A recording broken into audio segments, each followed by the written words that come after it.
piny mangima dhialo odiechieng' mar IVF kata in vitro fertilization, othieth ma Family Point oyango ndamo manyime mar kelo lokruok e weche mag thieth mar konyo yudo nyithindo kokalo e lony manyasani mong'ere kaka in vitro fertilization.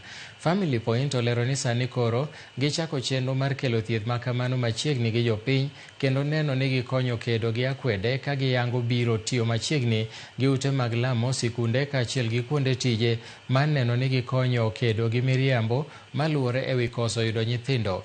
E wi mano, gikoni maino margi ibiro keti e chwalo thieth ma kama e nengo madewo ofuko mar jopiny, ka bende gikwayo piny owacho mondo ne ni weche mag thieth motenore kod wach koso yudo nyathi bende oketi e bwo okumba mar thieth mar SHA.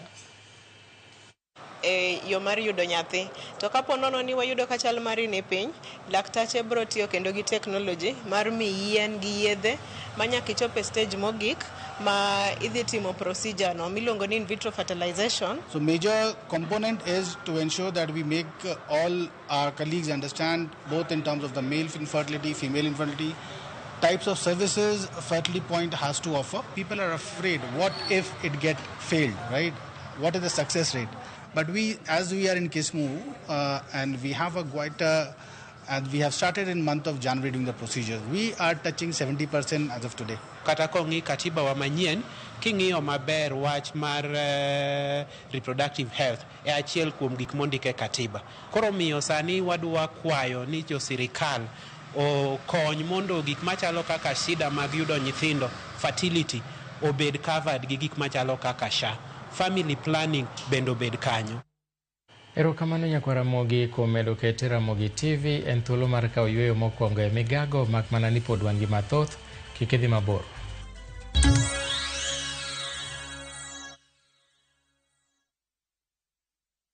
Introducing Wigo, your trusted ride. The ride with the most reliable, verified, efficient and transparent drivers. With fabulous cashback incentives for passengers, each trip on Wigo feels like an upgrade. Download Wigo from Play Store or App Store or SMS Wigo to 20425 and ride with confidence. Wigo, let's go.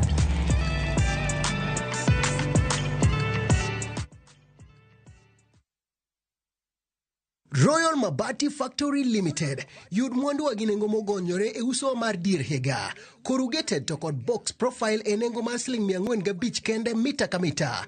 Brick tile e nengo mar $482 mita ka mita to kod roman tile e nengo mar $517 kende. Bed mus wakel ni mwandu ni nyaka idhudi kamora mora ma intie pachoka. Gochno e namba ma en 0722 638 kata ket oda mari e mbui ma en www.royalmabati.com.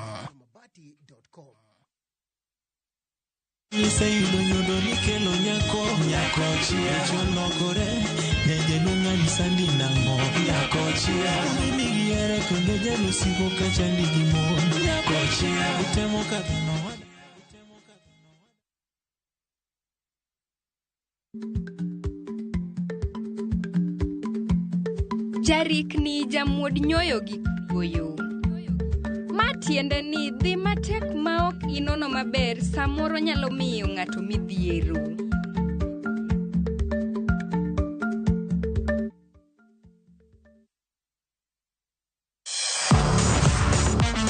Ne thuolo mar yudo weche tuke duto nyaka mopondo.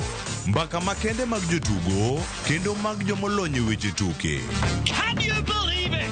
Magite yudore chenro mar pau tuke. The 4.84 kilometers. Nonro matut kod gigo matimre manyien mag tuke duto mawuok e piny mangima. Tudri kod wangeso kangeso Ramogi TV. Kochakore saa 8 odiechieng' ka wami gik motimore pau tuke.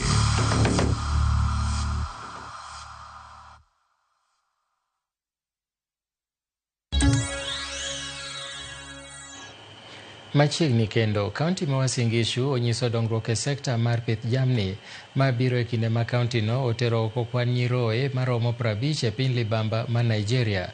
Nyiroye gi manochoki koaye kuom jopith jamni mopogore opogore oter kowuok e alap mar ndeke ma Eldoret, ka mano bende bedo achiel kuom singo mane oketi kod gavana ma kaunti no Jonathan B, mane en mar bero sekta mar pur kod pith jamni. Kanoloso e kinde mane isidho odiechieng'no, jatelo mochung' ne weche mag pur kod kod pith e jamni e kaunti no, Abraham